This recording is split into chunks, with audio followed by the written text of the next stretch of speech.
Hello friends, I hope you all are doing absolutely well and thank you so much for the love that you have given to my last video, that is nature of auditing in 15 minutes. बहुत सारे जनों के messages आए, comments आए कि that sir we want the lectures in the short description in the less time as possible. So let's begin without wasting your time. The chapter number 2 that is basic concepts in an auditing.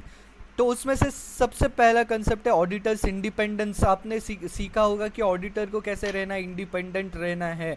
तो उसमें आपको क्या 3 sentence लिखने हैं. उसमें सबसे पहला लिखना है कि कोई भी प्रोफेशन की डिग्निटी और रिस्पेक्ट एक कंसेप्ट पे डिपेंड करती है, वो है इंडिपेंडेंस. क्या? डिग्निटी और respect of any profession is dependent upon the independence.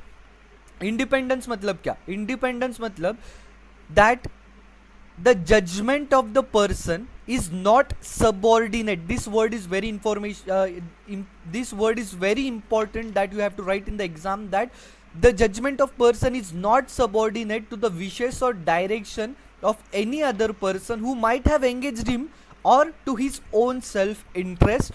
तो ऑडिटर्स इंडिपेंडेंस में हम 3 चीज़ें लिखेंगे कि डिग्निटी और प्रोफेशन किस पे बेस करता है, इंडिपेंडेंस पे बेस करता है. इंडिपेंडेंस मतलब क्या?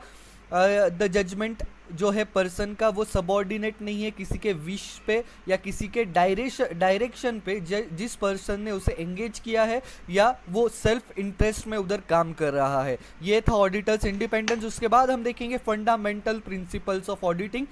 फंडामेंटल प्रिंसिपल्स ऑफ ऑडिटिंग ये है integrity, objectivity, professional competence and due care, confidentiality, technical standards and professional behavior. Just close your eyes and try to memorize it and just repeat after me. Integrity, just repeat after me.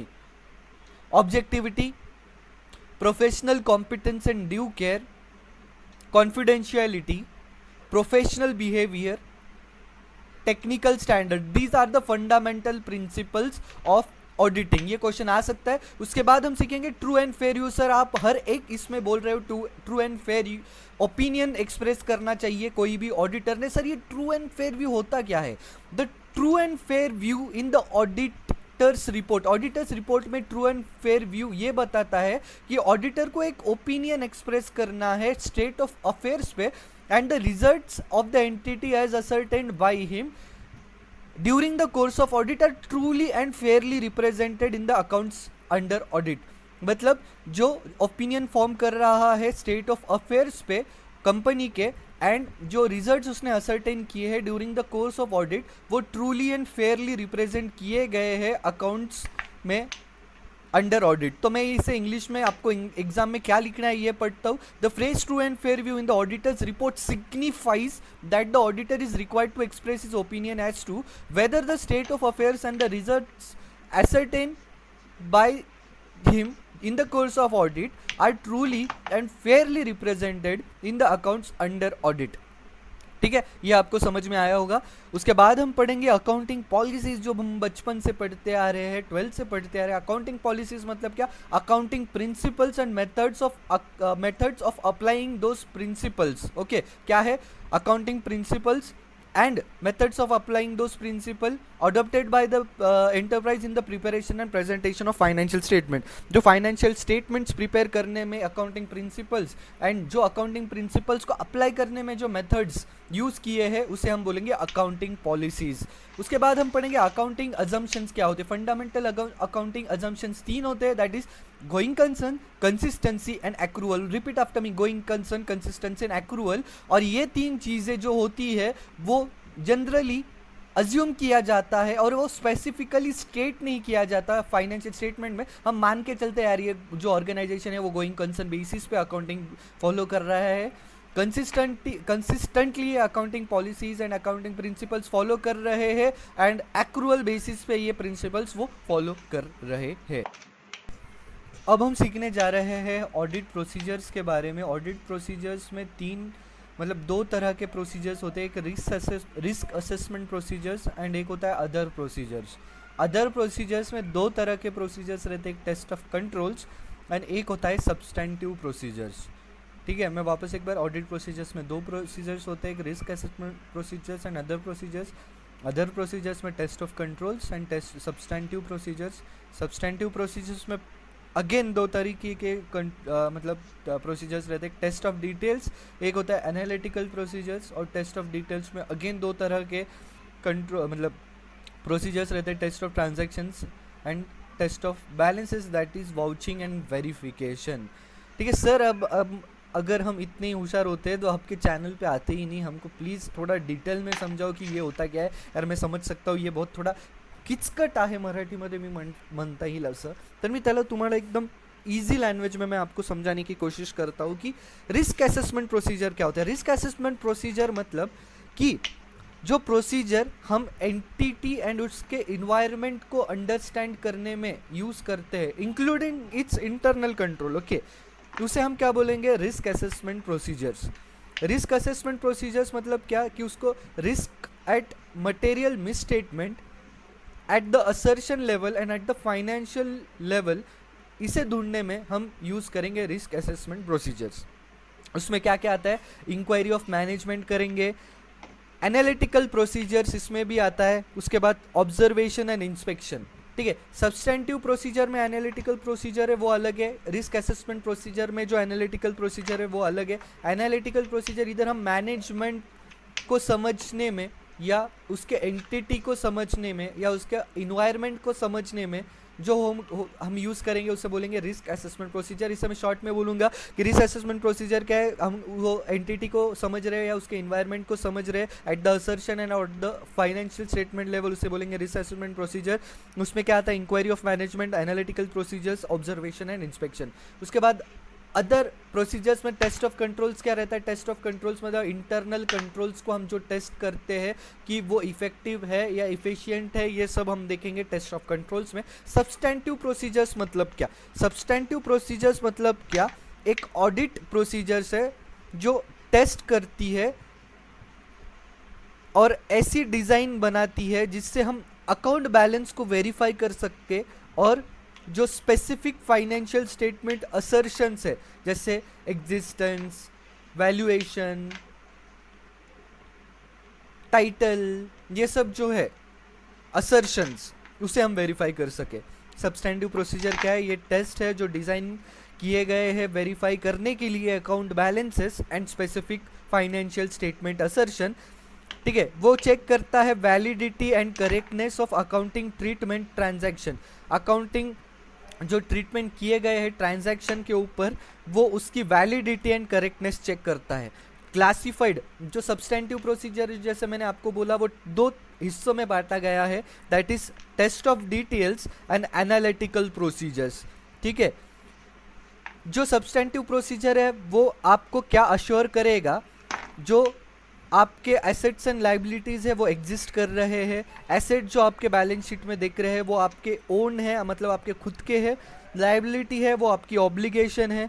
Unrecorded assets and liability आपके balance sheet में exist नहीं करती है। Appropriate carrying amount पे आपके assets and liability exist कर रहे हैं। जो आपके इनकम या रेवेन्यू और एक्सपेंस जो है वो प्रॉपरली कट ऑफ पीरियड में या उसी समय से बिलोंग कर रहे हैं या नहीं, ये सब चीज़ें आपको अश्योर करता है सब्सटेंटिव प्रोसीजर। सर ये एनालिटिकल प्रोसीजर क्या होता है, सर इसमें एक ऐसे भी है ना, क्या आप उसका नाम बोल सकते हो, that is SA 520 analytical procedure. इस पर एक सेपरेट ऐसे बना है दोस्तों, and keep this in mind, this is just a revision lecture. आपको कंसेप्ट क्लियर करने में आपको जाके फिर से डिटेल में पढ़ना है। एनालिटिकल प्रोसीजर मतलब क्या, it is a plausible relationship between the financial and non financial data. क्या करेगा वो, एक financial data and non financial data को कंपेयर करेगा। वो इन्वेस्टिगेट करेगा कुछ फ्लक्चुएशंस है, कुछ इनकन्सिस्टेंसीज है जो कि नॉर्मल नहीं है।